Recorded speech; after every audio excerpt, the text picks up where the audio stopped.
देव नश्वर लोक में लौट आया और उसने पैराडॉक्स क्यूब की स्थिति की जांच की। यह अभी भी उसके प्रश्नों का उत्तर नहीं दे रहा था, जिसका अर्थ है कि इसमें कुछ समय लगेगा। वह इस बात से खुश था कि इसके कार्य अभी भी पहले जैसे ही हैं, लेकिन आने वाले गिल्ड युद्ध में वह पैराडॉक्स की गणनाओं का उपयोग नहीं कर सकता। वह इस बात पर भी विचार कर रहा है कि क्या उसे अभी 2 दिन शेष रहते हुए भी तुरंत एस्मोडियन रक्त का सेवन कर लेना चाहिए। चूंकि वह पहले ही अपने अहंकार हथियार की गणना करने की क्षमता खो चुका है, देव जानता है कि उसे एक ऐसा कारक ढूंढना होगा जिसके बारे में दुश्मन को जानकारी न हो। चूंकि दुश्मन के पास भी ऐसी रणनीतियां हैं जिनके बारे में देव को जानकारी नहीं है, इसलिए उसे यथासंभव बराबरी का मुकाबला करना होगा।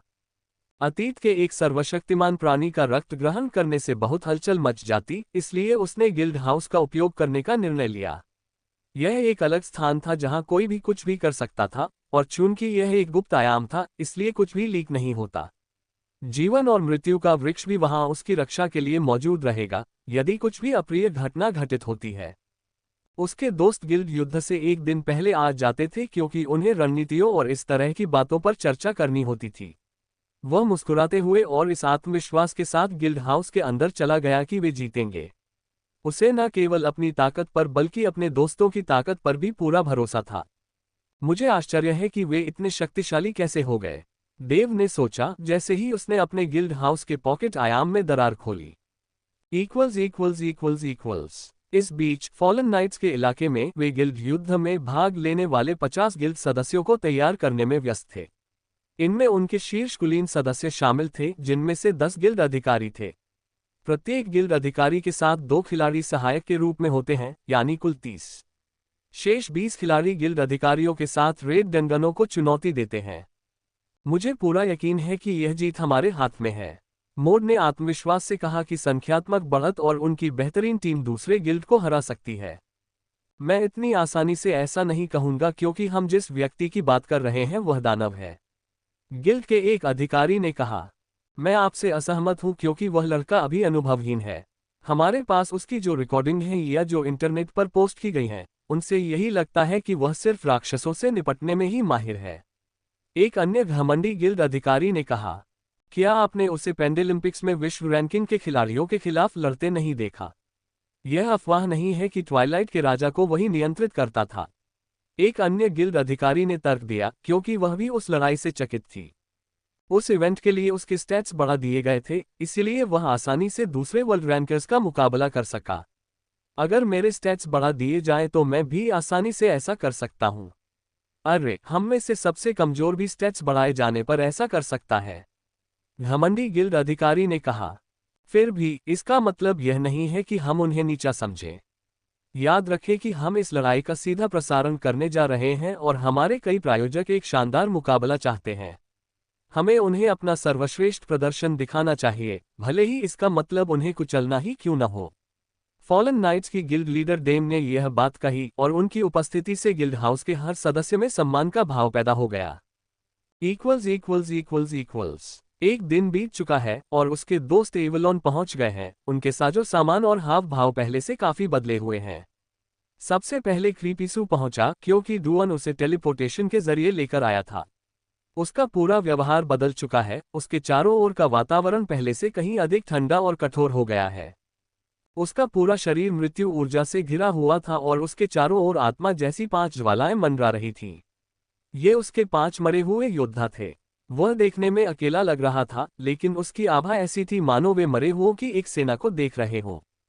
उसका हथियार भी छड़ी से बदलकर एक ग्रंथ बन गया है जो उसके हाथ से जंजीरों से बंधा हुआ है। ये नेक्रोनोमिकॉन है जो उसे स्वयं मृत्यु के देवता अबाडोन से पुरस्कार के रूप में प्राप्त हुआ है। उसे यह पुरस्कार मरे हुओं के गढ़ पर हमला करने वाले स्वर्गदूतों से मरे हुओं की रक्षा करने में उसके योगदान और मृत्यु के अन्य देवताओं के प्रति उसके सराहनीय कार्यों के लिए मिला है। क्रीपीसू के बाद पिता पुत्री की जोड़ी आती है। वायु और सोलेल को समूह से मिले काफी समय हो गया है। क्रीपीसू भी उनके बदलाव को देखकर हैरान है क्योंकि उनके शरीर लगभग पूरी तरह से मौलिक ऊर्जा से भरे हुए हैं। वायु अब जमीन पर खड़ा भी नहीं है बल्कि हवा में तैर रहा है। उसके चारों ओर छोटे छोटे बादल मंडरा रहे हैं जिससे वह किसी पौराणिक समुराई जैसा दिख रहा है। सोलेल को देखकर ऐसा लगता था मानो छूने पर वो आपको जला देगी, क्योंकि उसके बाल लाल और नारंगी लपटों के बीच बदलते रहते थे। उसके चारों ओर एक छोटा सा सूर्य जैसा घेरा था जो गर्मी बिखेरता था, लेकिन क्रीपीसू जानता था कि उसे छूते ही वो शुद्ध हो सकता है। उन्हें अब ऐसा महसूस नहीं हो रहा था कि वे आधे तत्ववादी हैं, मानो वे उस अवस्था से विकसित हो चुके हों। पिता पुत्री की जोड़ी के बाद अगले 3 सबसे अच्छे दोस्त दिखाई दिए। ऐसा लगता है कि वे सभी एक साथ मिशन पर थे। काब्राकन को देखकर कोई भी समझ जाएगा कि वह ऐसा व्यक्ति है जिससे पंगा लेना ठीक नहीं है। उसकी चट्टान जैसी कठोर बाहरी बनावट और मजबूत शरीर ही उसे देखने की हिम्मत करने वाले किसी भी व्यक्ति को अपनी निगाहें हटाने पर मजबूर कर देता था। एक और बड़ा बदलाव यह है कि उसकी ढालें अब पहले से कहीं अधिक चमकदार हैं। उन पर कुछ क्रिस्टल की कीलें भी लगी हैं, लेकिन वे सिर्फ सजावट के लिए नहीं हैं। उसकी ढालों के सिरे भी नुकीले हैं ताकि अगर कोई अचानक उसके सामने आ जाए तो वह उसे भेद सके। पेरिडॉट के बदलाव इतने स्पष्ट नहीं हैं, लेकिन यह देखा जा सकता है कि उसके रत्न अब केवल तैरते हुए पत्थर नहीं रहे। हर रत्न किसी न किसी तरह घंटी के आकार में बदल गया है, जबकि उसके कपड़े भी ड्रैगन जैसी पुजारिन के रूप में बदल गए हैं। उसके माथे से एक छोटा नीला गोला भी निकला हुआ है। लेविन क्लाउड में आए बदलाव बहुत नाटकीय नहीं है, लेकिन उनके आसपास की आभा में एक अलग ही बदलाव महसूस किया जा सकता है। दूर से देखने पर किसी को लगेगा कि कुछ बदला नहीं है, लेकिन पास आने पर यह बदलाव साफ नजर आएगा। पास आने पर ऐसा लगता है मानो आसपास की दुनिया लेविन क्लाउड को अपने घेरे में लेना चाहती हो। उन्हें ऐसा महसूस होता था मानो दुनिया उन्हें कुचल रही हो। एक और सूक्ष्म संकेत यह है कि जिस भी जगह वह कदम रखता है, वहां घास उगने लगती है, मानो उसकी उपस्थिति ही विकास को प्रेरित कर सकती हो। लेकिन जब वह थोड़ा सा भी नकारात्मक भाव प्रकट करता है, तो उसके पैरों की सारी घास अचानक मुरझाकर मर जाती है। अब उसकी उपस्थिति ही छोटे जीवों के जीवन और मृत्यु को प्रभावित कर सकती है।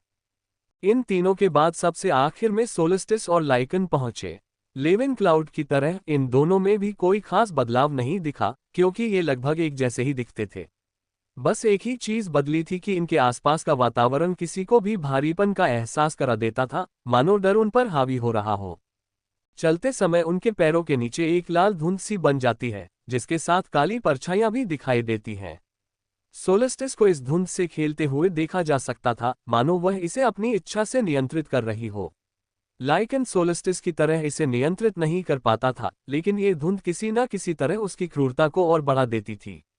दोनों से ही शिकार की घात लगाकर बैठे शिकारी का आभास होता था। देव के कहने पर वे सब एक साथ गिल्ड हाउस में दाखिल हुए। अंदर पहुंचते ही उन्होंने देखा कि अंदर का नजारा किसी बगीचे जैसा था और ऊपर एक आकाशगंगा घूमती हुई दिखाई दे रही थी। गिल्ड हाउस के अंदरूनी हिस्से को किसी दूसरी दुनिया जैसा कहा जा सकता है। उस दूसरी दुनिया में एक हॉल था जहां सभी गिल्ड सदस्य मिल सकते थे और एक सिंहासन था जिस पर गिल्ड मास्टर बैठ सकते थे। जब उन्होंने तैरते हुए सिंहासन को देखा, तो उन्हें वहां एक व्यक्ति बैठा हुआ दिखाई दिया जो उनकी प्रतीक्षा कर रहा था। जैसे ही उन्होंने उसे देखा, उनके भीतर से एक तीव्र इच्छा जागी कि वे तुरंत उस व्यक्ति के सामने झुक जाएं। उस प्रबल शक्ति से सबसे अधिक प्रभावित होने वाले वे लोग हैं जिनके पूर्वज अस्मोडियन हैं। जब देव सिंहासन से उठा, तो उसके बाल स्पष्ट रूप से दिखाई दे रहे थे क्योंकि अब वे लगभग पूरी तरह से सफेद हो चुके थे, केवल कुछ जगहों पर ही बैंगनी रंग बचा था। उसके चारों ओर एक ऐसी राजसी आभा थी जो दुनिया को उसके सामने झुकने पर मजबूर कर देती थी। देव का पूरा रूप भी बदल गया था क्योंकि उसके सामान्य युद्ध वस्त्र उतने भरे भरे नहीं लग रहे थे। उसका कवच, जो आमतौर पर शरीर से चिपका रहता है, अब कुछ औपचारिक सा प्रतीत हो रहा था, जिससे उसकी राजसी शान और भी बढ़ गई थी। उसके पीछे हवा में तैरते हुए लबादे को देखकर कोई भी यह सोच सकता था कि देव अपने आभास से ही किसी देवता जैसा लग रहा है। बालों के अलावा देव की त्वचा का नीलापन भी गायब हो गया। अब उसकी त्वचा का रंग वैसा ही है जैसा वास्तविक दुनिया में है, यानी हल्का भूरा, जिसे गोरा कहा जा सकता है। उसके बगल में तैरते विरोधाभास के घन के नए रूप के साथ वह किसी अवतरित दानव देवता जैसा दिखता है। तुम्हें क्या हुआ? लेविन क्लाउड ने पूछा, क्योंकि उसे लगा कि उसकी समग्र आभा में बदलाव आया है। अरे, मैं आप सबके आने का इंतजार कर रहा था। उस सवाल का जवाब देने के लिए मैं अब 90% अस्मोडियन हूं, लेकिन फिर भी मुझे दानव ही माना जाता है। लगता है कि अस्मोडियन होने से आपके असली स्वरूप पर कोई असर नहीं पड़ता, बल्कि यह वंश में बदलाव जैसा है। देव ने कहा, क्योंकि अब वह पूरी तरह से अस्मोडियन बनने के करीब है। दरअसल उनके खून से ही एक बेहतरीन बंधनकारी पदार्थ प्राप्त किया जा सकता है। शक्तिशाली औषधियां बनाने में उनका खून इतना शक्तिशाली है कि रसायन शास्त्र में ये दार्शनिक पत्थर के समान है। हालांकि वह ये बात जियाना को नहीं बताएंगे क्योंकि वह रक्तदाता नहीं बनना चाहते। देव को रक्त की शुद्धता में अचानक हुई इस बढ़ोतरी की उम्मीद नहीं थी। उसने सोचा था कि उसे केवल 3 या 5% की वृद्धि मिलेगी, लेकिन ये बढ़कर 90% तक पहुंच गई। शीशी में मौजूद रक्त आधे अस्मोडियन के लिए भी पीने के लिए बिल्कुल भी सामान्य नहीं था। दरअसल देव को खून पीने के बाद जो कुछ हुआ था उसे याद करके ही कपकपी छूट गई।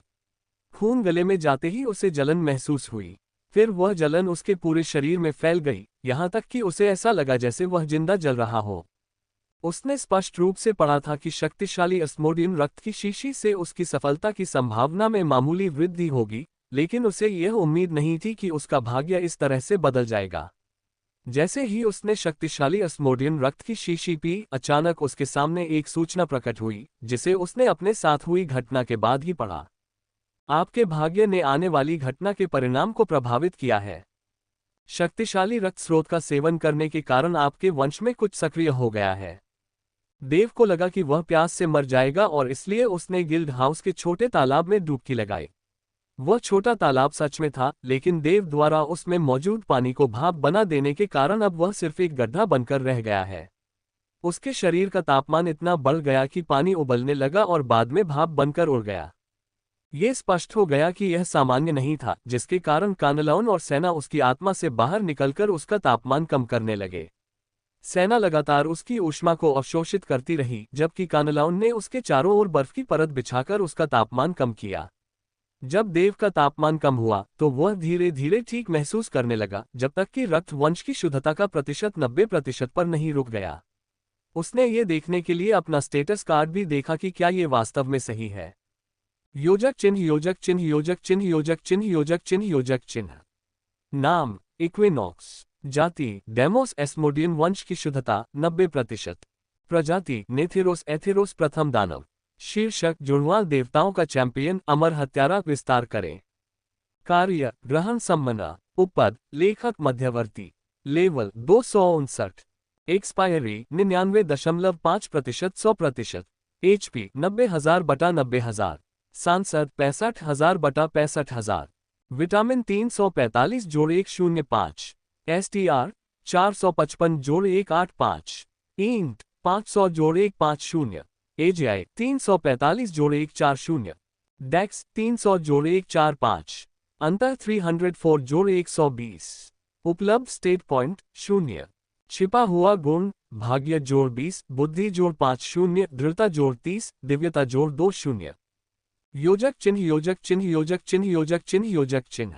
देव अब 200 से ऊपर के स्तर पर है, इसलिए उसके स्वास्थ्य और माना के गुण क्रमशः 200 और 100 हो गए हैं। वंश की शुद्धता में ये बदलाव केवल दिखावटी नहीं है, बल्कि इसका एक छिपा हुआ प्रभाव भी है जिसे उसने अभी तक खोजा नहीं है। चूंकि गिल्ड युद्ध कल ही है, इसलिए देव ने अपने साथ हुई घटना पर ज्यादा जोर नहीं दिया और बस इतना बताया कि वह पूर्ण रूप से अस्मोडियन बनने के करीब है। मेरे बारे में बहुत हो गया, अब हमें अपनी युद्ध रणनीति पर चर्चा करनी चाहिए, देव ने कहा और बाकी सब उससे सहमत हो गए। उन सभी ने पहले हल्के फुल्के अभ्यास से शुरुआत की और खुलकर अपने कौशल का प्रदर्शन किया। गिल्ड हाउस में एक अभ्यास सत्र है जिसमें सभी मंत्र और क्षमताएं बिना किसी रुकावट के काम करती हैं। गिल्ड हाउस के अंदर कई शक्तिशाली और विनाशकारी मंत्रों का प्रयोग किया गया, लेकिन कुछ भी नष्ट नहीं हुआ, यहां तक कि एक खरोंच भी नहीं आई। गिल्ड के सभी सदस्यों के साथ अभ्यास सत्र आधे दिन तक चला, बाकी आधा दिन योजना बनाने में लगा। उन्होंने युद्ध के क्रम की योजना बनाई, क्योंकि इससे गिल्ड युद्ध का विजेता भी तय हो सकता था। उन्हें अपने द्वारा इस्तेमाल किए जाने वाले मंत्रों का चयन भी सावधानीपूर्वक करना होगा, क्योंकि लंबे समय तक असर करने वाले मंत्र ही लड़ाई का परिणाम निर्धारित करेंगे। हर गिल्ड युद्ध अनंत काल तक चल सकता है, लेकिन ऐसा कभी नहीं होगा क्योंकि लड़ने के लिए जगह सीमित है। उनके पास सिर्फ एक अखाड़ा है, यानी वहां कोई जंगल या झील नहीं होगी।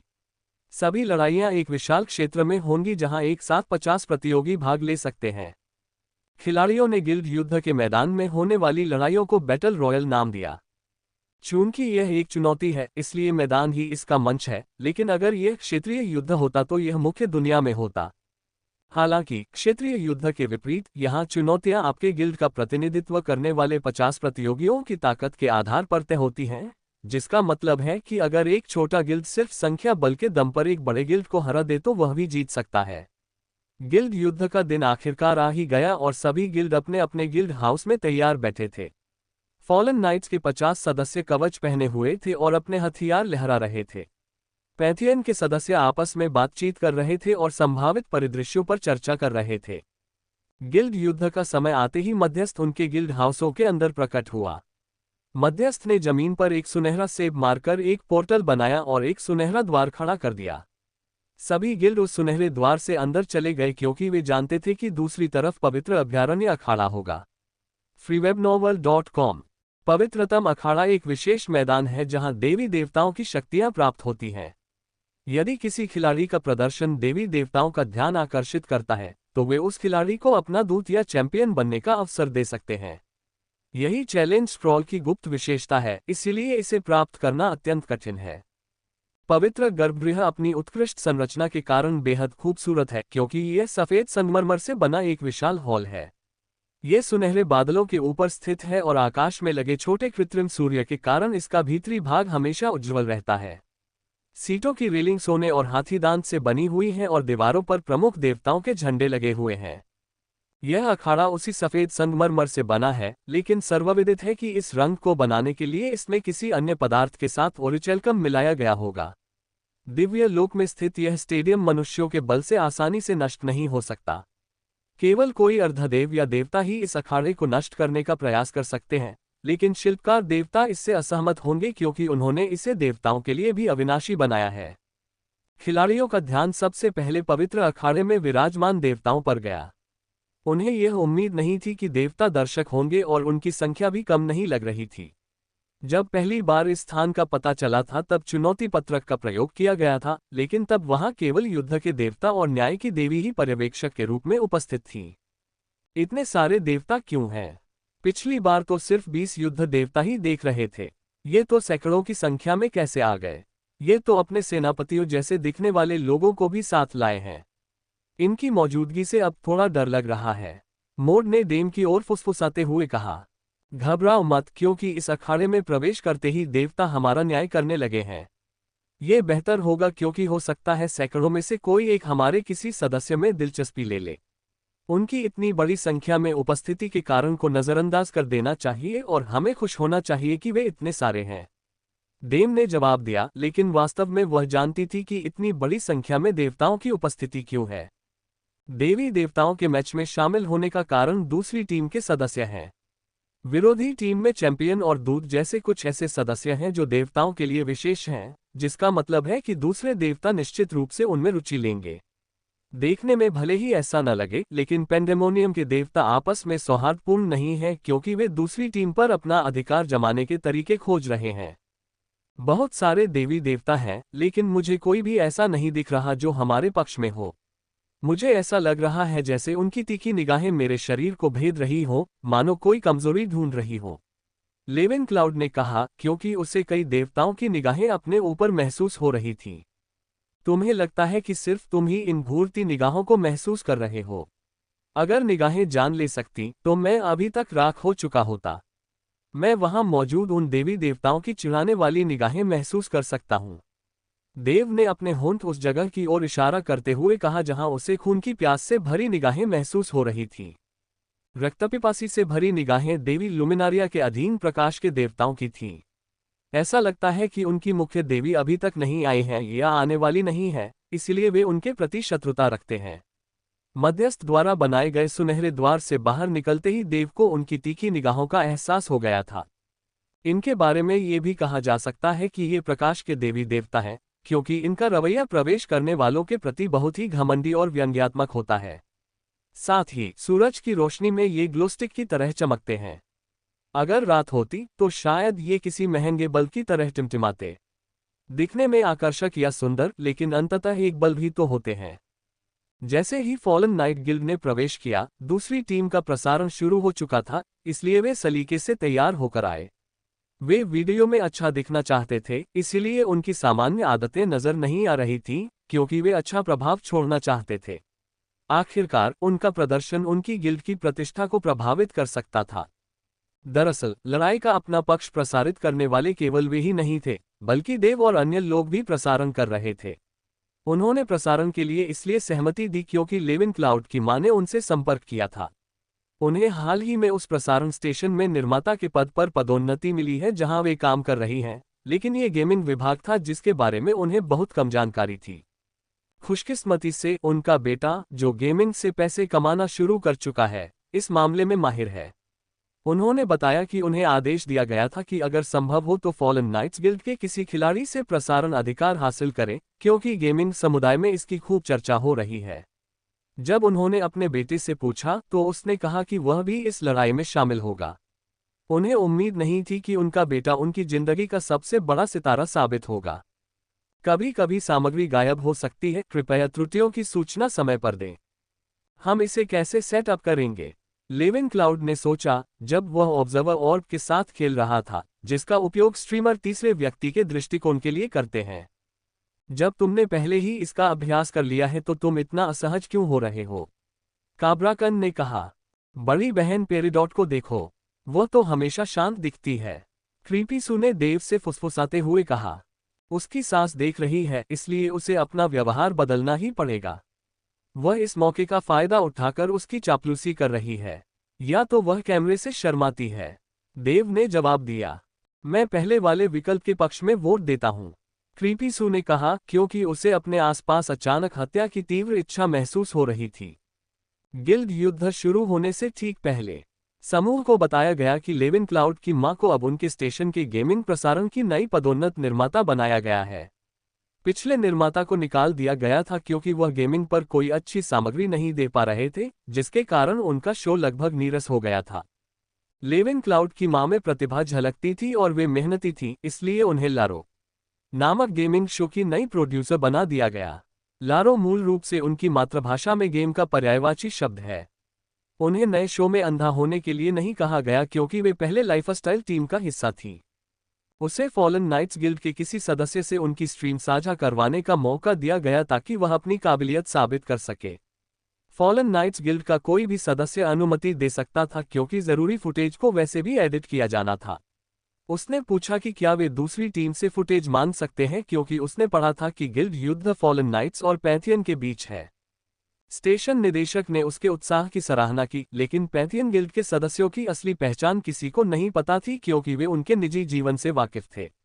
लेविन क्लाउड की मां इस मामले में नई थी, इसलिए उन्होंने अपने बेटे से इस बारे में पूछने का फैसला किया। उन्हें यह जानकर आश्चर्य हुआ कि उनका बेटा वास्तव में गिल्ड युद्ध में भाग लेने जा रहा है, जो पेंडेमोनियम के गेमिंग समुदाय में चर्चा का विषय बना हुआ है। उसने ये सुनिश्चित करने के लिए लेविन क्लाउड से दोबारा पूछा कि कहीं उसने गलत तो नहीं सुना, और उसकी किस्मत चमक उठी क्योंकि लेविन झूठ नहीं बोल रहा था। चूंकि उसे गिल्ड के अन्य सदस्यों की सहमति भी लेनी थी, इसलिए उसे एक गेम कैप्सूल की भी आवश्यकता थी क्योंकि एक अनुबंध पर हस्ताक्षर करना जरूरी था। सौभाग्य से जिस स्टेशन पर वह काम करती है, वहां पिछले निर्माता द्वारा मंगवाए गए गेम कैप्सूल मौजूद थे। उसने गेम कैप्सूल में घुसकर एक सामान्य इंसान का किरदार बनाया। फिर उसका बेटा उसे एवलोन ले गया, लेकिन वह अकेली नहीं थी। जब स्टेशन निदेशक को पता चला कि वह पैंथियन गिल्ड से मिलने वाली है, तो उसने तुरंत उससे कहा कि वह भी उसके साथ चलेगा। लेविन क्लाउड की मां को पता नहीं था कि स्टेशन निदेशक क्यों आना चाहते हैं, लेकिन उन्हें लगा कि शायद वह उनकी परीक्षा ले रहे हैं।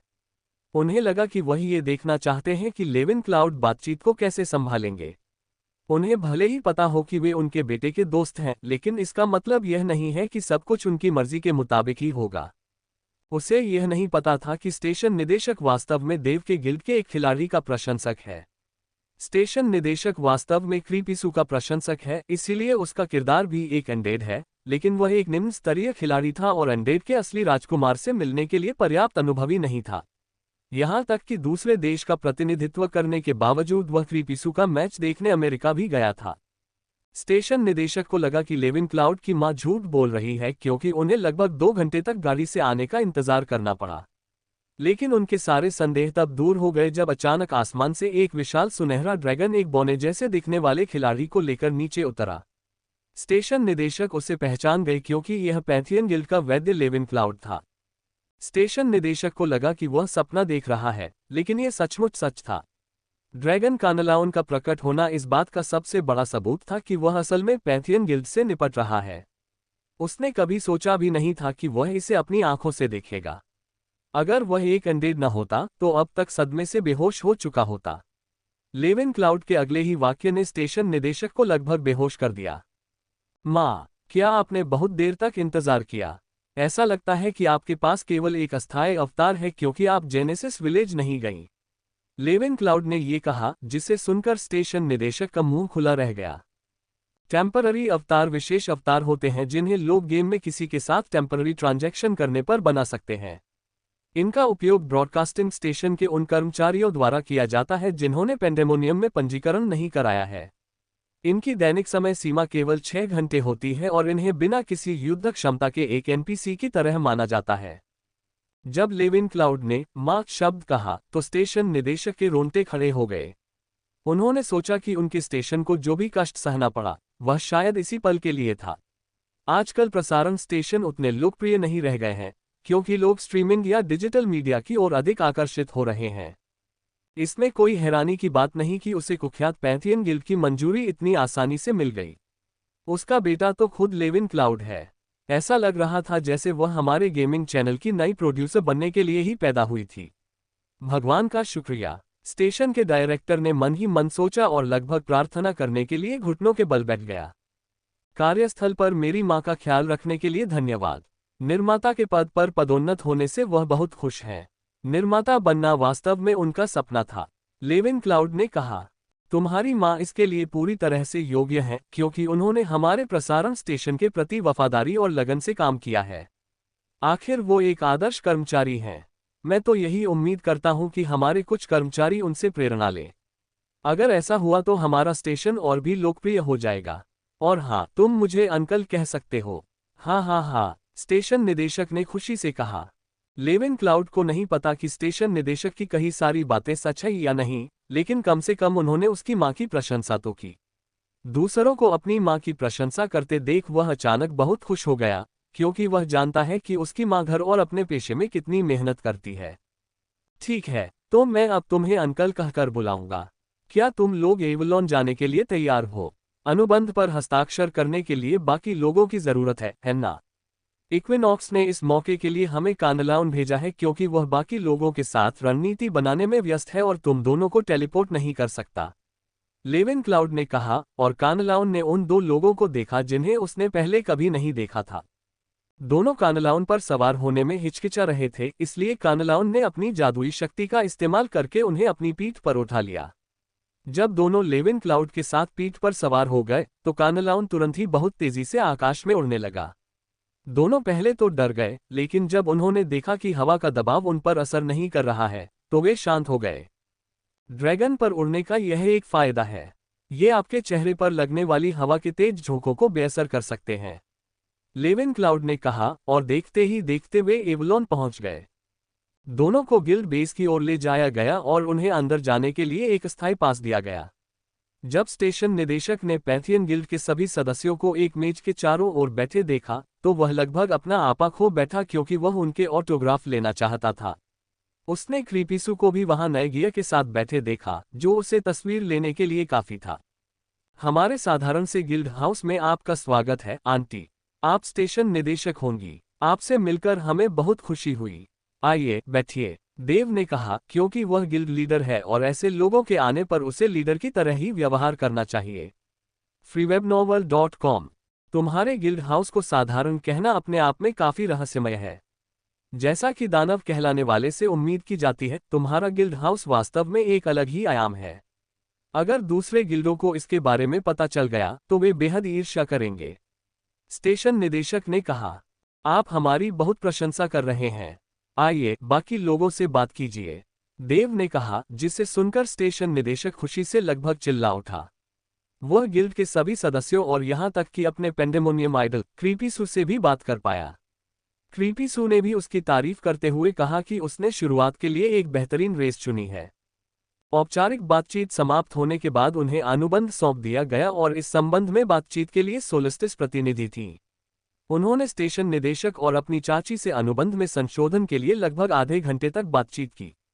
बातचीत के दौरान स्टेशन निदेशक बहुत विनम्र थे, लेकिन अंततः जब समझौता हो गया तो वे प्रसन्न हुए।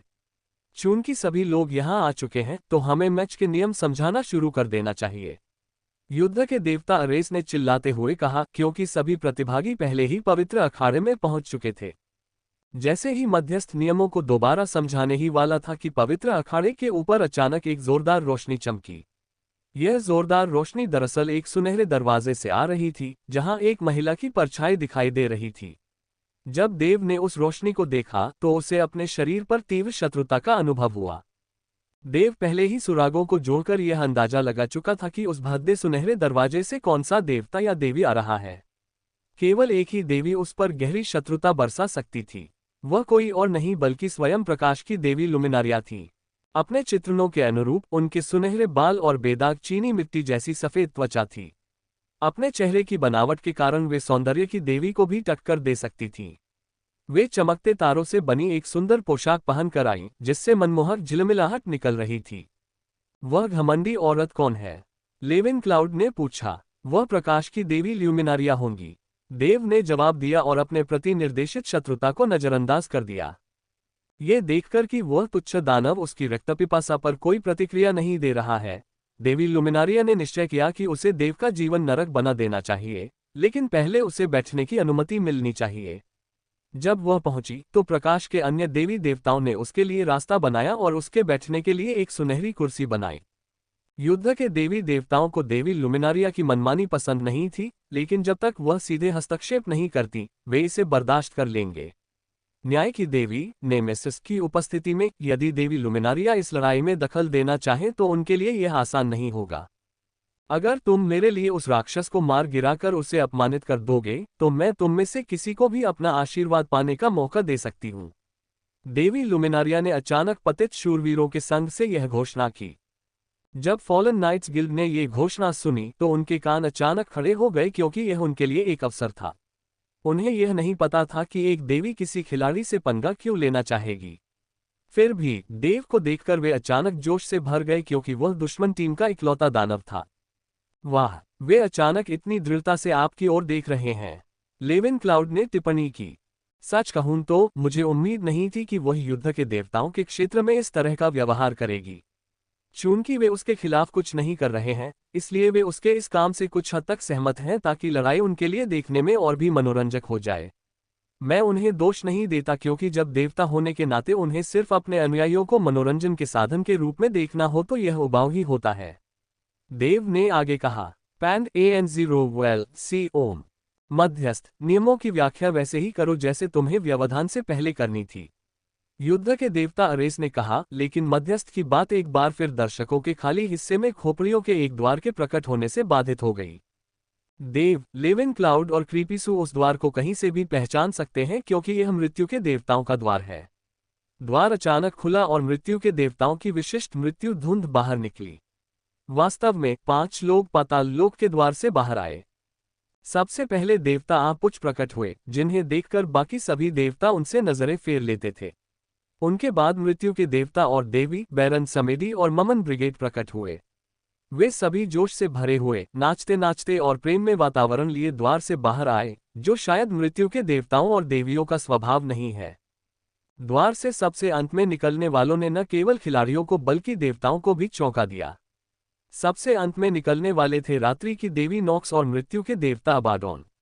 देवता अबाडोन ने देवी नॉक्स को एक रानी की तरह सम्मानपूर्वक विदाई दी और उनके बैठने के लिए 2 सिंहासन मंगवाए।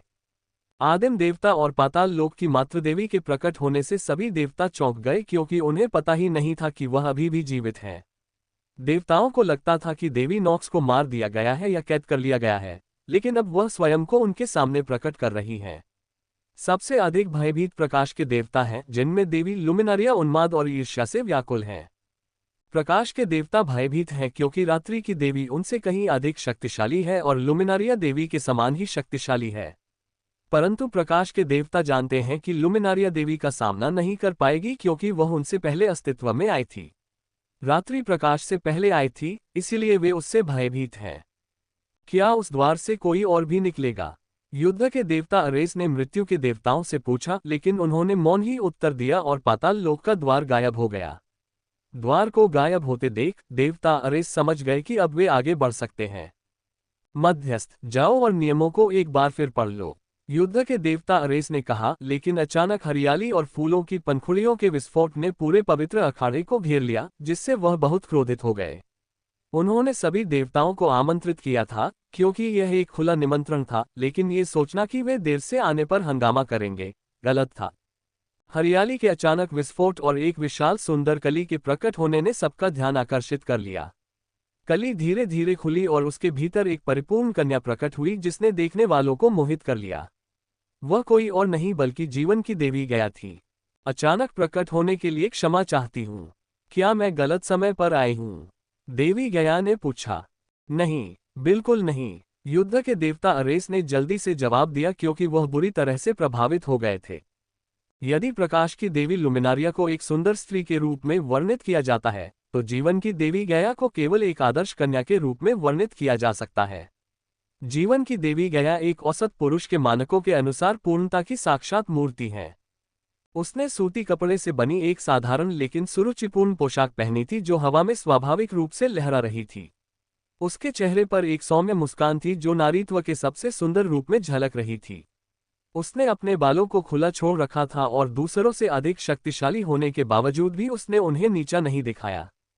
लगभग सभी देवियां जीवन की देवी गया से ईर्ष्या करती हैं, क्योंकि उन्होंने सभी देवताओं का ध्यान और दिल जीत लिया था। उनका शालीन और स्त्रीत्वपूर्ण व्यवहार किसी भी पुरुष या देवता को मोहित कर सकता था। वह हर पुरुष के सपनों की स्त्री का साक्षात रूप है। प्रिय अरेस, मुझे निमंत्रण पाकर बहुत खुशी हुई। चूंकि आज मेरा चैंपियन लड़ रहा है, इसलिए मैं उसे अन्य दुर्जय प्रतिद्वंद्वियों के खिलाफ लड़ते हुए देखना चाहूंगी। देवी गया ने कहा। वह मेरा भी रक्षक है बहन, उस पर अपना दावा मत करो, भगवान अबाडोन ने काफी ऊंची आवाज में कहा, जिससे उनकी बात सभी ने सुनी। बिल्कुल भाई, मैंने यह नहीं कहा कि वह केवल मेरा है, क्योंकि वह जुड़वा देवताओं का चैंपियन है। देवी गया ने स्त्रीत्वपूर्ण और कोमल स्वर में उत्तर दिया, लेकिन यह इतना स्पष्ट था कि कोई भी सुन सकता था। मेरे अचानक हस्तक्षेप करने पर भी उसने मुझ पर कोई गुस्सा नहीं दिखाया। मैं बहुत प्रभावित हूँ, भगवान अबाडोन ने मन ही मन सोचा। मजे करो, क्योंकि मैं तुम्हें बाद में दंडित करूंगी। देवी गया ने अपनी गरिमापूर्ण मुद्रा बनाए रखते हुए मन ही मन सोचा। मध्यस्थ, घोषणा शुरू करो, युद्ध के देवता अरेस ने स्पष्ट और जोशीली आवाज में कहा, और साथ ही एक विशेष मुद्रा भी बनाई। उनका उद्देश्य देवी गया को अपनी ओर आकर्षित करना था, और उन्हें लगता है कि वे इसमें सफल रहे। जब उन्होंने देवी गया की ओर देखा, तो उन्होंने भी उनकी ओर देखकर मुस्कुराते हुए ताली बजाई। क्या तुम्हें उस लड़के से कहना चाहिए कि तुम्हारी बहन उसे सिर्फ एक बच्ची के रूप में देखती है? देवी नॉक्स ने देवता अबाडोन से फुसफुसाते हुए कहा। फिलहाल उसे मजे करने दो। मेरी बहन अपने से छोटे सभी को अपने बच्चों की तरह मानती है। उसे देर सवेर कठोर वास्तविकता का सामना करना ही पड़ेगा। देवता अबाडोन ने उत्तर दिया। इक्वल्स ये रहे नियम एक बार फिर। मध्यस्थ ने सभी नियमों को गिनाते हुए कहा। विजेता का निर्धारण करने के लिए गिल्ड युद्ध के कुल 3 दौर होंगे। यदि कोई गिल्ड दोनों लड़ाइयां तुरंत जीत लेता है, तो उसे विजेता घोषित कर दिया जाएगा। 2. इस चुनौती के समय संबंधित गिल्डों के सदस्य ही गिल्ड युद्धों में भाग ले सकते हैं। पैन AN0 सी ओम। 3. गिल्ड युद्ध में आइटम और उपभोग्य वस्तुएं सीमित मात्रा में उपलब्ध होंगी। 4. गिल्ड युद्धों में उपयोग किए गए कूलडाउन और आइटम लड़ाइयों के अगले सेट में जारी रहने पर रीसेट नहीं होंगे। 5. तीनों दौरों में एक ही गिल्ड से कुल मिलाकर केवल 50 प्रतिभागी ही युद्ध में भाग ले सकते हैं। 6. यह एक ऐसा परिदृश्य है जिसमें विजेता सब कुछ ले जाता है, लेकिन यदि विजेता को कोई आपत्ति न हो तो आत्मसमर्पण किए जाने वाले क्षेत्र को समान मूल्य की किसी अन्य वस्तु से बदला जा सकता है। 7. इन नियमों का किसी भी पक्ष द्वारा उल्लंघन करने पर वे स्वतः ही अयोग्य घोषित हो जाएंगे। यदि दोनों पक्ष मैच के नियमों से सहमत हों, तो प्रतिनिधि को आगे आकर मेरे तराजू पर हाथ रखना चाहिए। न्याय की देवी नेमेसिस ने कहा। देवी प्रतिशोध की देवी ने एक लंबा और भारी वस्त्र पहना हुआ था, जिससे उनका अधिकांश शरीर ढका हुआ था। उन्होंने अपनी आंखों पर पट्टी भी बांध रखी थी, ताकि उनकी आंखें किसी व्यक्ति के योग्य होने या न होने का निर्णय न कर सकें। वह हमेशा से न्याय की देवी नहीं थी, इससे पहले वह प्रतिशोध की देवी थी। अंधकार के देवताओं के साथ युद्ध के कारण न्याय की सभी देवियां अपनी अत्यधिक शक्ति के कारण मारी गईं। न्याय दिलाने वाला कोई न होने पर प्रतिशोध की देवी नेमेसिस ने स्वयं न्याय का प्रतिनिधि बनने की शपथ ली, क्योंकि लोगों को न्याय के प्रतिनिधि की आवश्यकता थी। वह एक ही समय में न्याय और प्रतिशोध दोनों की देवी बन गईं, लेकिन लोग प्रतिशोध की देवी के रूप में उनकी भूमिका को भूल जाते हैं क्योंकि उन्हें एक धर्मपरायण देवी के रूप में चित्रित किया जाता है। देव पैंथियन के प्रतिनिधि हैं जबकि डेम पतित शूरवीरों की प्रतिनिधि हैं। दोनों ने निर्देशानुसार देवी नेमेसिस द्वारा प्रस्तुत तराजू पर अपने हाथ रखे। देव ने दाएं हाथ और डेम ने बाएं हाथ। उनके हाथों पर एक शक्तिशाली शपथ अंकित की गई है, जो इस बात का प्रतीक है कि वे इन नियमों का पालन करने का वादा करते हैं। यदि तुम्हारे लोगों में से कोई भी नियम तोड़ता है, तो तुम्हारी भुजाओं पर लगाई गई प्रतिज्ञा सक्रिय हो जाएगी और तुम दोनों को तीव्र पीड़ा होगी। देवताओं के सामने ली गई प्रतिज्ञा को हल्के में नहीं लेना चाहिए, विशेषकर मेरे सामने न्याय और प्रतिशोध की देवी के सामने ली गई प्रतिज्ञा को। देवी नेमेसिस ने अपना पूरा नाम बताते हुए कहा। देवी नेमेसिस द्वारा ये बात सुनकर दोनों को जो कंपकंपी महसूस हुई, उससे वे अंदर तक हिल गए। यहाँ तक कि जुड़वा देवताओं ने भी देवी नेमेसिस के आसपास बहुत सावधान रहने को कहा था क्योंकि वह अपना काम पूरी ईमानदारी और बिना किसी पछतावे के करती हैं। वह भेदभाव नहीं करती, चाहे मित्र हो या शत्रु। अगर किसी ने कुछ भयानक किया हो तो वह उसे दंडित करेगी। हमने देवी नेमेसिस की वाणी सुन ली है और हम अपनी प्रतिज्ञाओं का पालन करेंगे। देव और डेम ने एक साथ यह बात कही क्योंकि उस समय एआई उन्हें नियंत्रित कर रहा था। आपको शुभकामनाएं। क्योंकि आपके साथ बहुत कम लोग हैं, इसलिए आपको इसकी बहुत जरूरत पड़ेगी। डेम ने देव से तब कहा जब उन्होंने अपने शरीर पर नियंत्रण पा लिया। आपको भी शुभकामनाएं। मुझे बस यही उम्मीद है कि यह मुकाबला निष्पक्ष होगा क्योंकि बहुत सारे लोग हमें देख रहे हैं। अगर आपने धोखा दिया या कुछ भी गलत किया तो पूरी दुनिया देख लेगी। देव ने जवाब दिया। पैंथियन गिल्ड और फॉलन नाइट्स गिल्ड के बीच का यह मैच सिर्फ देवता ही नहीं देख रहे थे, बल्कि पूरी दुनिया इसे देख रही थी और कुछ लोग तो इसका लाइव स्ट्रीम भी कर रहे थे। लाइव स्ट्रीम करने का अधिकार फॉलन नाइट्स गिल्ड के अनुबंधित सदस्यों के पास था, जिसका मतलब है कि मैच उन्हीं के नजरिए से दिखाया जा रहा था। सभी खिलाड़ियों को लगा था कि पैंथियन गिल्ड अपनी टीम का लाइव स्ट्रीम नहीं करेगा क्योंकि वे आमतौर पर एकांतप्रिय रहते हैं। उन्हें लगा था कि केवल क्रीपिसू ही लाइव स्ट्रीम करेगा क्योंकि वह अपने देश का प्रतिनिधित्व कर रहा था और स्वाभाविक रूप से उसे इसके लिए स्पॉन्सरशिप मिलेगी। दर्शकों को आश्चर्य हुआ कि क्रीपिसू ने लाइव स्ट्रीम की व्यवस्था नहीं की थी, लेकिन पैंथियन गिल्ड ने एक ऑब्जर्वर ऑर्ब स्थापित किया, जिसका मतलब है कि वे लाइव स्ट्रीमिंग कर रहे हैं। सभी फोरम अचानक इस सवाल से भर गए कि पैंथियन गिल्ड अपनी टीम का लाइव प्रसारण कहां कर रही है। ये बात तब तक सामने आई जब तक देव के गृह देश के एक खिलाड़ी ने टिप्पणी नहीं की कि वे एक स्थानीय प्रसारण स्टेशन चैनल पर लाइव प्रसारण कर रहे हैं। उन्होंने ये भी बताया कि उनका लाइव प्रसारण देखने वालों की सूची में पहले नंबर पर आ चुका है। पैंथियन गिल्ड के सदस्यों के स्ट्रीमिंग करने के तरीके को लेकर कुछ गड़बड़ियां करते हुए कुछ क्लिप भी सामने आए, जिन्होंने उनकी प्यारी अदाओं के कारण सबका ध्यान खींचा। जब लोगों को पैंथियन गिल्ड के स्ट्रीमिंग चैनल के बारे में पता चला तो अचानक उस चैनल की वेबसाइट पर भारी ट्रैफिक हो गया। ट्रैफिक तो बढ़ा ही, साथ ही दुनिया भर के अन्य स्टेशनों ने भी लाइव फीड को स्ट्रीम करने के प्रस्ताव दिए ताकि वेबसाइट क्रैश न हो। सट्टेबाजी की साइटें भी लोगों से भरी पड़ी हैं, जो हर राउंड के विजेता का अनुमान लगाने के लिए वोट डाल रहे हैं। 5 विजेता हैं क्योंकि सट्टेबाजी की 5 श्रेणियां हैं। प्रत्येक राउंड के लिए एक विजेता, समग्र विजेता और सबसे अधिक किल करने वाला खिलाड़ी, ये श्रेणियां हैं। कहने की जरूरत नहीं है, कुछ लोग खुशी से रोते हुए सोएंगे। योद्धाओं, अपना पहला दल भेजो। देवता अरेस ने अपनी शक्तिशाली आवाज में घोषणा की, जिससे अखाड़ा थोड़ा हिल गया। सबसे पहले फॉलन नाइट्स गिल्ड के 20 प्रतिनिधि खड़े हुए। निष्पक्षता सुनिश्चित करने के लिए प्रत्येक टीम को मैच शुरू होने से ठीक पहले क्रम तय करना था। मध्यस्थों ने लड़ाई का क्रम स्वीकार किया और पैंथियन के मध्यस्थ को यह देखकर आश्चर्य हुआ। ये स्पष्ट है कि मध्यस्थ लड़ाकों को सलाह नहीं दे सकते क्योंकि इससे किसी दूसरे समूह का पक्ष लिया जाएगा। पहले दौर के लिए फॉलन नाइट्स गिल्ड की प्रतियोगिता में 20 खिलाड़ी शामिल हैं, जिनमें से 5 गिल्ड अधिकारी हैं। वे संभवतः कूलडाउन और संसाधनों के उपयोग को कम करना चाहते थे। उन्होंने कम से कम 5 गिल्ड अधिकारियों को मैदान में उतारा ताकि विरोधी गिल्ड द्वारा अपने सभी सदस्यों का उपयोग करने की स्थिति में भी उनके जीतने की अच्छी संभावना बनी रहे। दूसरे दौर के लिए उन्होंने अपने सभी 50 सदस्यों को मैदान में उतारने का फैसला किया क्योंकि वे चाहते थे कि अगर दूसरी गिल्ड पहला दौर जीत जाती है तो वे दूसरा दौर जीत लें। अगर वे पहला दौर जीत जाते हैं तो वे तुरंत दूसरा दौर भी जीतना चाहते थे ताकि जीत सुनिश्चित हो सके। अगर वे पहला दौर हार जाते हैं तो उन्हें विश्वास है कि उन सभी के एक साथ लड़ने से दूसरे दौर में जीत हासिल हो जाएगी। तीसरे दौर के लिए फॉलन नाइट्स गिल्ड ने उन 30 सदस्यों को मैदान में उतारने का फैसला किया जो पहले दौर का हिस्सा नहीं थे। उनका मानना है कि इस योजना से वे सभी दौर जीत सकेंगे। उन्हें यह भी विश्वास है कि अभ्यास और समर्पण के कारण दूसरे दौर में ही उनके जीतने की संभावना काफी बढ़ जाएगी। जब सभी 20 खिलाड़ी पहले दौर के लिए अखाड़े में पहुंचे तो वे विरोधी पक्ष के अन्य खिलाड़ियों का इंतजार कर रहे थे, क्योंकि मैदान में उनका केवल एक ही खिलाड़ी था।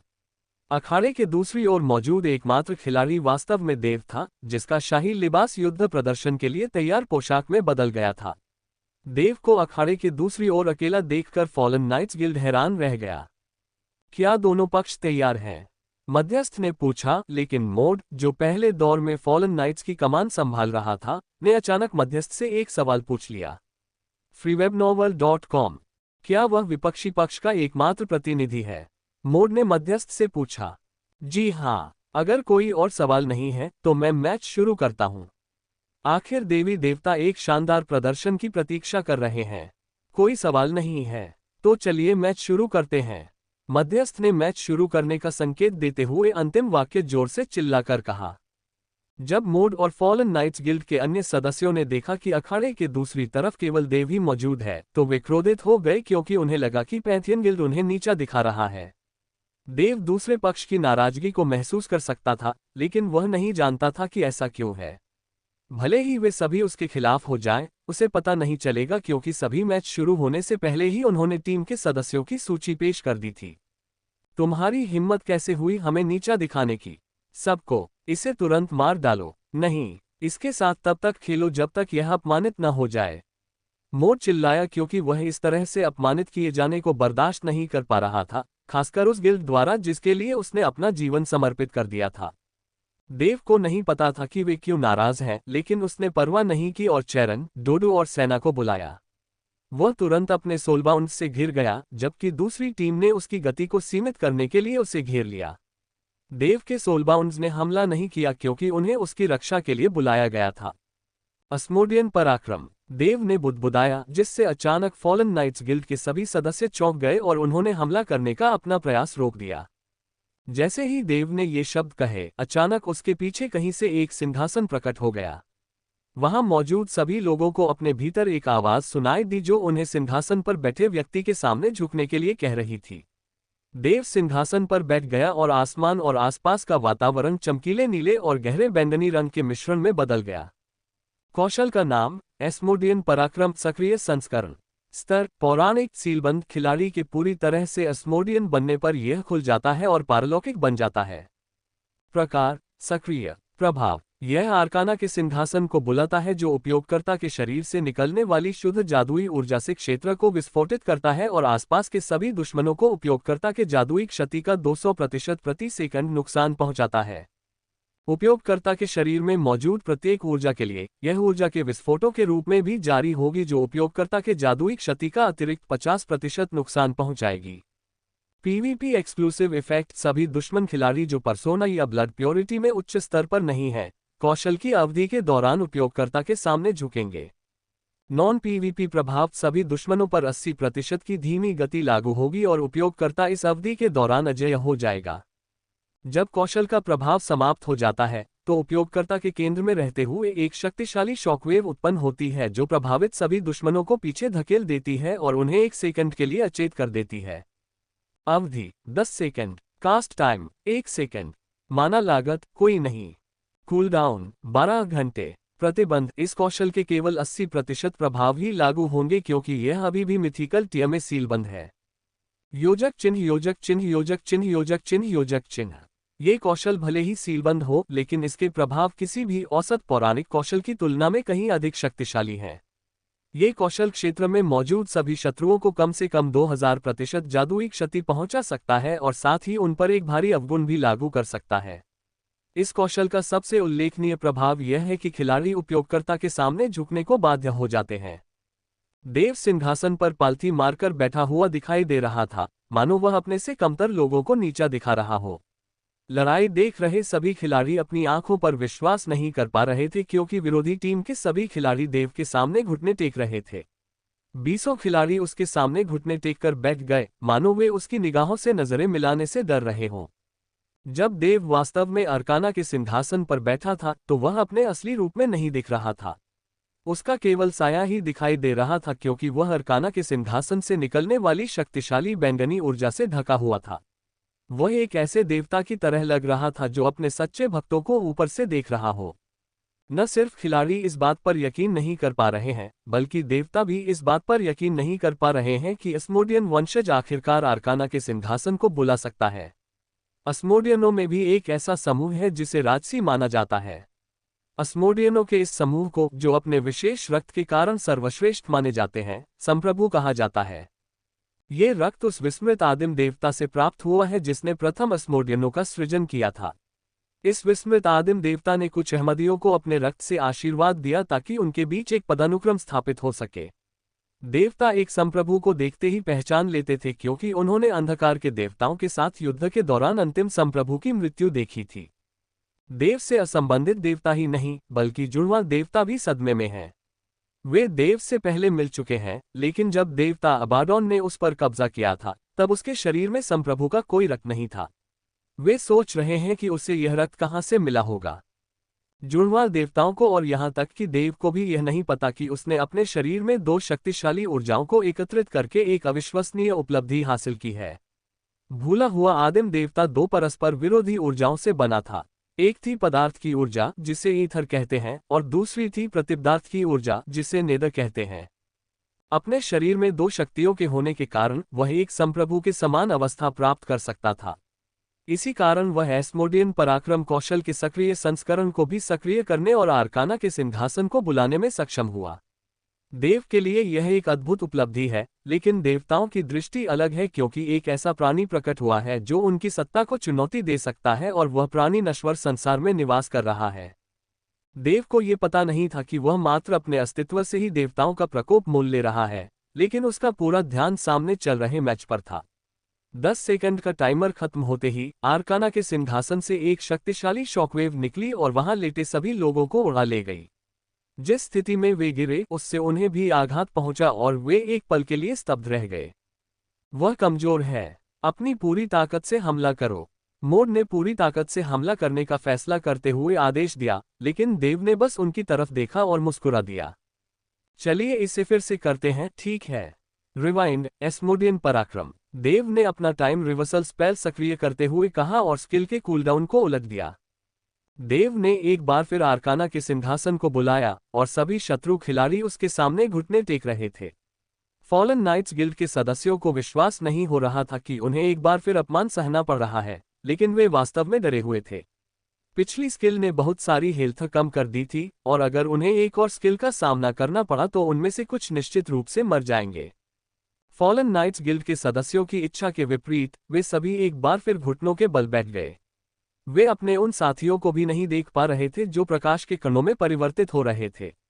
जब एस्मोडियन प्रोवेस का कौशल प्रभाव समाप्त हुआ तो फॉलन नाइट्स गिल्ड के केवल आधे सदस्य ही जीवित बचे थे, लेकिन उन सभी की स्वास्थ्य पट्टियां लाल थीं। मोड, जो बेहद दृढ़ निश्चयी था, देव की ओर देखने से भी डरने लगा। दूसरी ओर देव ने अपने दुश्मनों को पलटवार करने का मौका दिए बिना उनकी परवाह नहीं की। उसने तुरंत अपने सोलबाउंड्स को उन्हें खत्म करने का आदेश दिया और उन्होंने वैसा ही किया जैसा उसे कहा गया था। फॉलन नाइट्स गिल्ड के बचे हुए सदस्यों की दयनीय चीखें सुनाई दे रही थीं, क्योंकि वे प्रकाश के कणों में परिवर्तित हो रहे थे। एक ही खिलाड़ी द्वारा शीर्ष गिल्ड की पूरी पलटन को ध्वस्त करते देख पूरी दुनिया स्तब्ध रह गई। चैट में भी सन्नाटा छा गया, मानो दर्शक भ्रम में थे। ऐसा लगता है कि दुनिया ये भूल गई है कि दानव को उसका उपनाम केवल उसकी जाति के कारण नहीं मिला था। यह उपनाम उसे उन लोगों ने दिया था जिन्होंने युद्धों में उसकी लड़ाई देखी थी, जिसमें वह हर चीज को पूरी तरह से नष्ट कर देता था। वह दानव जाति के विनाशक प्राणियों के वर्णन का साक्षात उदाहरण था, इसलिए उसे दानव नाम दिया गया। आपने एस्मोडियन पराक्रम का प्रयोग किया है।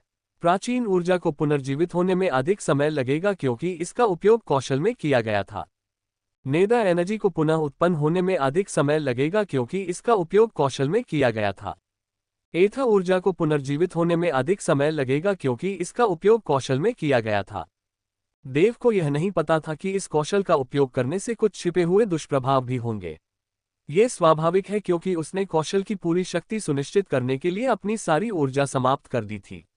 उसे महसूस हो रहा था कि उसकी नेदर एनर्जी और एथर एनर्जी का भंडार समाप्त हो गया है और इसे फिर से भरने में समय लगेगा। उसके पास इसे वापस पाने के तरीके तो हैं, लेकिन वह इसे किसी अन्य टीम फाइट में इस्तेमाल करेगा। देव मंच से नीचे उतरा और सबकी निगाहें उस पर टिकी थीं। जो देवता उसे नहीं जानते वे चिंतित थे क्योंकि उन्होंने नश्वर जगत के लिए योजनाएं बना रखी थीं। देवताओं को पता था कि किसी अस्मोडियन प्राणी की उपस्थिति उनकी योजनाओं को पटरी से उतार देगी। डेमोस पहले से ही उनकी योजनाओं में बाधा डाल रहे थे, लेकिन एक अस्मोडियन डेमोस का होना उनके लिए अप्रत्याशित था।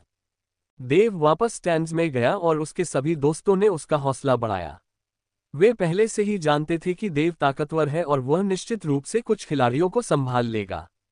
उन्हें लगा था कि दूसरी टीम को कम से कम मुकाबला करने का मौका तो मिलेगा, लेकिन वे एक भी वार नहीं कर पाए। देव की एस्मोडियन पराक्रम का उपयोग करने की रणनीति से वे पहले से ही परिचित थे क्योंकि उन्होंने इसका अभ्यास किया था। यहाँ तक कि वे भी उस कौशल के प्रभाव से भयभीत थे क्योंकि देव द्वारा इसका उपयोग करने पर वे भी घुटनों के बल बैठ गए थे। वे इससे मुक्त होने में सफल रहे क्योंकि लेविन क्लाउड ने एक ऐसा मंत्र प्रयोग किया जिससे स्थितिगत प्रभावों के प्रति अभेद्यता प्राप्त होती है। उन्हें लगा था कि दुश्मन के पास भी कम से कम ऐसा कोई पुजारी होगा, लेकिन वे गलत थे। पहले दौर में शामिल सभी पुजारी डैमेज बफर थे। वे टेम्पल ऑफ वॉर के पुजारी थे जिनका मुख्य काम डैमेज को बढ़ाना और बचाव करना था। समूह को इस बात का एहसास नहीं था कि लेविन क्लाउड में भी कुछ अस्मोडियन रक्त मौजूद है क्योंकि वह एक फैकिन है। वह सुरक्षा मंत्र का प्रयोग इसलिए कर पाया क्योंकि उसके पास एक अत्यंत दुर्लभ निष्क्रिय क्षमता है जो किसी भी स्थितिजन्य बीमारी के शुरुआती कुछ सेकंडों को निष्क्रिय कर सकती है। ऐसा लगता है कि अस्मोडियन पराक्रम के कारण घुटने टेकने का प्रभाव भी एक स्थितिजन्य बीमारी माना जाता है। मैच देख रहे खिलाड़ियों ने यह भी देखा कि हर खिलाड़ी कौशल के प्रभाव से तुरंत घुटने नहीं टेके। कुछ खिलाड़ी पहले सेकंड के बाद ही घुटने टेकने लगे क्योंकि उनके पास निष्क्रिय कौशल थे जो एक बार स्थिति संबंधी समस्याओं को रद्द कर सकते थे। वे स्थिति प्रभाव को निष्क्रिय नहीं कर पाए क्योंकि एस्मोडियन प्रोवेस पूरे 10 सेकंड तक स्थिति प्रभाव के रूप में उपयोग करता है, जिसका अर्थ है कि प्रभाव हर सेकंड ताज़ा होता रहता है ताकि दुश्मन घुटने टेके रहें। स्टैंड के दूसरी तरफ गिरे हुए गिल्ड सदस्यों के पुनर्जीवित होने पर फॉलन नाइट्स गिल्ड में सन्नाटा पसरा हुआ था। चारों ओर उदासी छाई हुई थी, मानो उन्होंने अभी अभी हुए घोर अपमान के कारण लड़ने की इच्छा खो दी हो। यहाँ तक कि फॉलन नाइट्स के अति आत्मविश्वासी गिल्ड सदस्य भी सोच रहे थे कि क्या वे पैथियन के खिलाफ जीत हासिल कर पाएंगे। जो लोग चुप नहीं हैं, वे वही हैं जिन्होंने पैथियन गिल्ड के दूसरे दौर में जीतने पर दांव लगाया था। कुछ तो इस बात का जश्न भी मना रहे हैं कि देव को सबसे ज्यादा किल करने का पुरस्कार मिलेगा, जिस पर दांव लगाते समय वे खुशी से झूम उठे थे। मुझे लगता है तुमने उनका अहंकार चकनाचूर कर दिया है, लेविन क्लाउड ने देव से कहा जब वे अभी भी जश्न मना रहे थे। हाँ, तुम्हें हमारे लिए भी कुछ छोड़ देने चाहिए थे ताकि हम उन्हें उड़ा सकें, क्योंकि अगर वे पहले से ही निराश हैं तो उन्हें नष्ट करने में कोई मजा नहीं आएगा। क्रीपी सू ने कहा, इसके लिए क्षमा चाहता हूं, लेकिन आप हमारी नीति से अवगत हैं कि हम उन लोगों के प्रति क्या रवैया रखते हैं जो हमें चुनौती देते हैं। देव ने कहा, उन्हें इस हद तक नष्ट कर देना कि वे फिर कभी हमें परेशान न कर सकें। उन सभी ने एक साथ हंसते हुए कहा। देव ने ये नारा अचानक ही बना लिया क्योंकि उन्हें अपने गिल्ड के नारे में कुछ तो डालना ही था। वे कोई घिसा पिटा दार्शनिक वाक्य नहीं चाहते थे क्योंकि वे ऐसे लोग नहीं हैं। वे ऐसे लोग हैं जो दूसरों को परेशान किए बिना सिर्फ मनोरंजन के लिए खेल खेलते हैं। वे सभी जानते हैं कि गिल्ड चुनौती पहली नहीं होगी क्योंकि एवलॉन खजानों का भंडार है। देव के क्षेत्र पर कब्जा करने की चाहत सिर्फ शीर्ष गिल्डों की ही नहीं है, बल्कि मध्यम आकार के गिल्डों की भी है। जीवन और मृत्यु का वृक्ष हर किसी के बस की बात नहीं है और इस क्षेत्र में इसके लगाए जाने के प्रभाव अद्भुत हैं। ये समस्या केवल पैथियन गिल्ड तक ही सीमित नहीं है, बल्कि एवरग्रीन गिल्ड भी इसका एक उदाहरण है। उनका इलाका भी कब्जे का मुख्य निशाना है क्योंकि उन्होंने वहां जीवन वृक्ष लगाया हुआ है। कुछ गिल्ड के इलाकों में ऐसी खदानें हैं जिनसे पैसा निकलता है, जिसका मतलब है कि किसी भी इलाके में उपयोगी चीज दूसरों के लालच का शिकार हो सकती है। देव जानता था कि नीलामी के समय से ही फॉलन नाइट्स गिल्ड उसके इलाके पर नजर गड़ाए हुए थे। दरअसल वह ये भी जानता था कि कई और गिल्ड भी ऐसा ही करना चाहते थे, लेकिन उस समय वे देव की स्थिति का आकलन कर रहे थे। केवल फॉलन नाइट्स गिल्ड ने ही कार्रवाई की, लेकिन अगर वे ऐसा नहीं करते तो कोई और गिल्ड जरूर कर देता। देव ने अपने गिल्ड सदस्यों से कहा कि उन्हें फॉलन नाइट्स गिल्ड को सबक सिखाना होगा, अन्यथा उनके आसपास हमेशा मक्खियां भिनभिनाती रहेंगी। उन्हें एक असाधारण जीत हासिल करनी होगी जिससे अन्य गिल्डों के दिलों में डर बैठ जाए। वे चाहते हैं कि उन्हें चुनौती देने से कम 2 बार सोचें। पहली हार की चिंता मत करो। तुम लोगों ने ऐसी उम्मीद नहीं की थी। अगले दौर में हम योजना के मुताबिक उन्हें अपनी ताकत दिखाएंगे। याद रखो, हमने इसके लिए कड़ी मेहनत की है और जीत के रास्ते में कोई भी चीज रुकावट नहीं बननी चाहिए। डेम ने चिल्लाते हुए कहा, क्योंकि वह जानती थी कि ऐसे समय में उसे मजबूत रहना होगा। पहले दौर के विजेता पैंथियन गिल्ड हैं। युद्ध के देवताओं को पैंथियन गिल्ड का शक्ति प्रदर्शन पसंद आया और वे मुकाबले से प्रसन्न हैं। दोनों पक्षों को रणनीति बनाने के लिए 1 घंटे का अवकाश दिया जाएगा। याद रखें, इस लड़ाई में युद्ध के देवताओं को प्रभावित करना सबसे महत्वपूर्ण है। मध्यस्थ ने घोषणा की, दोनों पक्षों को रणनीति बनाने के लिए 1 घंटे का ब्रेक दिया गया है। गॉड्स ऑफ वॉर ने ये राहत इसलिए दी है क्योंकि वे अगले दौर में और भी रोमांचक मुकाबला देखना चाहते हैं। चूंकि वे उसी अखाड़े का इस्तेमाल कर रहे हैं जिसका इस्तेमाल गॉड्स ऑफ वॉर करते हैं, इसलिए उन्हें कम से कम इसे देखने में और भी मनोरंजक बनाना चाहिए। प्रसारण स्टेशन के संपादकों के लिए 1 घंटे का ब्रेक सबसे अच्छी बात साबित हुआ, क्योंकि वे इस समय का उपयोग उन्हें दिए गए रियल टाइम फुटेज को संपादित करने के लिए कर सकते थे। पेंडेमोनियम पर लॉग इन करने वाले लोग मैच को उसी गति से देख सकते थे जिस गति से गेम दिखाया जाता है, लेकिन प्रसारण अलग होता है क्योंकि वास्तविक दुनिया की तुलना में गेम के लिए समय में 3 गुना त्वरण होता है। 1 घंटे का अंतराल समाप्त हो गया है। दूसरे दौर के सभी प्रतिभागी कृपया अखाड़े में प्रवेश करें। मध्यस्थ ने ये कहते हुए प्रत्येक संघ के सभी सदस्यों को अखाड़े में प्रवेश करने दिया। जब दोनों गिल्डों ने देखा कि सभी प्रतिभागी अखाड़े के अंदर आ चुके हैं, तो उन सभी के मन में एक ही बात आई। उन्होंने जो रणनीतियां सोची, उनमें पहले दौर में जीत हासिल करने पर दूसरे दौर में भी जीत पक्की करना शामिल था।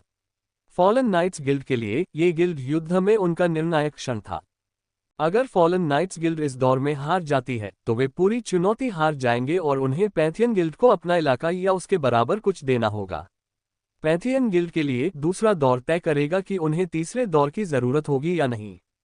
उन्होंने भी वही रणनीति अपनाई जो हमने अपनाई थी, मोड ने डेम से कहा। आखिरकार यही निर्णायक दौर है, लेकिन उनके लिए ये दुख की बात है कि उन्हें हमारी 50 खिलाड़ियों की ताकत का सामना करना पड़ेगा।